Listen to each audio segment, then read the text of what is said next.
Bonjour à tous, bienvenue dans cette nouvelle vidéo, j'espère que vous allez bien.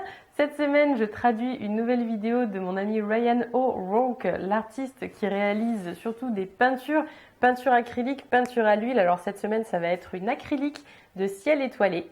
Alors il y a quelques temps, j'avais déjà traduit l'une de ces vidéos qui vous montrait comment faire un ciel étoilé avec des montagnes en dessous. Et j'ai choisi celle-ci cette semaine parce que je la trouve quand même assez différente. On va voir notamment comment peindre la lune, la pleine lune, et surtout, ce que je trouve très intéressant, comment rendre cette lune très lumineuse et donner vraiment l'impression que sa lumière se diffuse autour d'elle. J'ai trouvé que c'était un exercice vraiment sympa, je pense que ça devrait vous plaire. Vous allez voir également comment faire les étoiles, comment faire des nuages réalistes. Donc beaucoup de choses à prendre de ce tutoriel. J'espère qu'il vous plaira, n'hésitez pas à me donner votre avis dans les commentaires. Et je vous laisse avec le tutoriel, c'est parti. Pour commencer son tableau, Ryan utilise une toile préalablement peinte en noir et parfaitement sèche. Et sur cette toile, il va appliquer de la peinture bleue au centre, donc de la peinture acrylique, qui est très peu diluée, parce que si vous utilisez beaucoup d'eau, eh bien vous risquez d'enlever un petit peu de la sous-couche lorsque vous allez appliquer votre nouvelle peinture. Donc il applique cette peinture bleue très peu diluée au centre et il vient l'étirer délicatement avec un gros pinceau rond.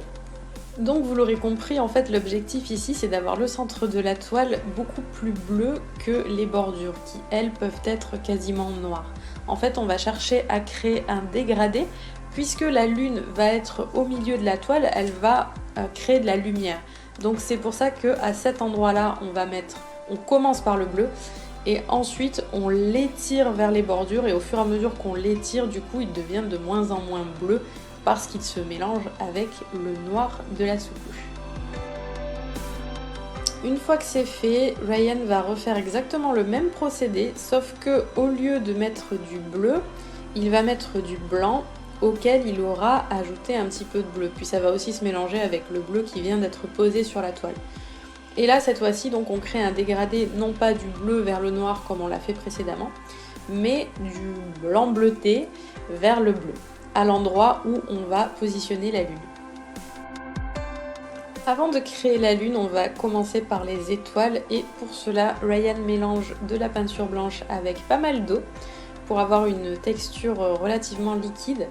Et donc, il tord les brins de son pinceau et les relâche d'un coup sec, ce qui fait que ça projette beaucoup de gouttes de peinture sur sa toile.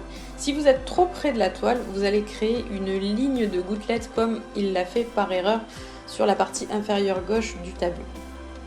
Donc pour vous assurer d'avoir quelque chose d'assez uniforme, vous pouvez vous éloigner tout simplement et ça répartira beaucoup mieux les projections de peinture.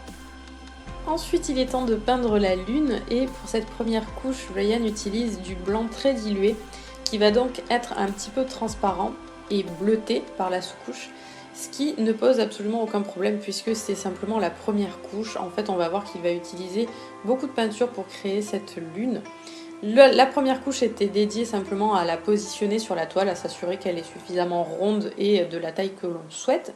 Et ensuite, il va mettre de la peinture moins diluée par endroit pour créer le relief. Et toujours pour travailler cette lune, on va voir qu'il utilise également différents tons de bleu qu'il va venir fondre dans le reste de la lune avec un pinceau chargé en blanc, mais légèrement du moins. Et il va comme ça créer différentes zones d'ombre. Alors parfois il va les recouvrir entièrement parce qu'il n'était pas satisfait de la tournure que ça prend. Et ça fait partie du processus, on fait des essais, on voit si ça nous plaît, si ça nous plaît pas. On repasse dessus si ça nous plaît pas, tout ça c'est normal et il faut surtout pas avoir peur d'essayer comme ça puisque la peinture ça nous permet de corriger nos erreurs facilement. Après avoir beaucoup travaillé en fondu, Ryan va essayer autre chose. Il va plutôt le faire par petites touches en fait, des petites touches de peinture les unes à côté des autres. En fait, l'idée, c'est de suggérer les cratères. Il veut pas qu'on les voit directement parce qu'à cette distance, on ne pourrait pas les distinguer. Mais par contre, il veut les suggérer et pour cela, il utilise des peintures de différentes valeurs qu'il met les unes à côté des autres jusqu'à obtenir l'effet souhaité.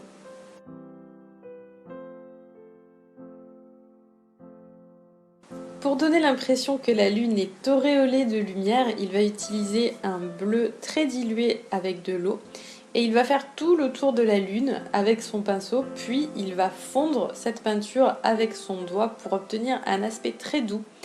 Et on voit que tout de suite la lune devient beaucoup plus lumineuse. Du coup, si on regarde le tableau à ce stade, on peut voir que l'objectif est atteint. On a la lune qui est particulièrement lumineuse et plus on s'éloigne d'elle, plus les couleurs s'assombrissent jusqu'à devenir noires au coin de la toile. Ensuite, c'est le moment de commencer à peindre les nuages et pour cela, Ryan utilise un mélange de gris, de bleu et de noir et il va commencer par colorer ces nuages de manière très plate, simplement en suggérant en créant leur forme. Et à ce stade, ça a un effet très bande dessinée, ce qui est tout à fait normal. Il va continuer à les travailler pour leur donner plus de relief et notamment il va leur ajouter des ombres plutôt dans la partie inférieure puisque la partie supérieure des nuages en fait va être affectée par la lumière de la lune et donc va paraître un petit peu plus clair.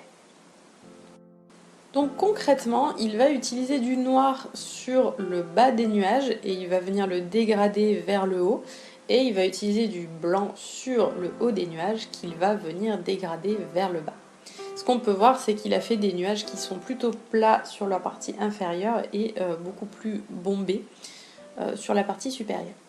Ensuite, et je trouve cette partie très intéressante, il va venir mettre des petites touches de blanc un petit peu partout sur les nuages pour créer des bosses. Et ce blanc, il va parfois le fondre dans la sous-couche et parfois non, il va laisser des petits éclats. Et en fait, il va chercher à en faire le plus possible parce que plus vous créez ces reliefs et plus vous donnez à vos nuages un aspect tridimensionnel.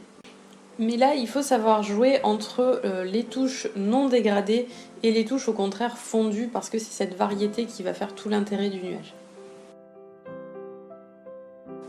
Sur ce tableau, Ryan n'a pas énormément poussé le réalisme des nuages et en fait, il nous indique que si on veut vraiment faire des nuages très réalistes, il faut tout simplement ajouter le plus de bosses possible, le plus de petites touches de peinture possible pour atteindre un aspect beaucoup plus sophistiqué.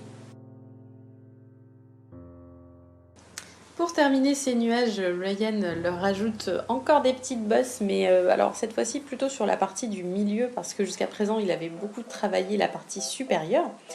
Et la partie du milieu est aussi intéressante à travailler.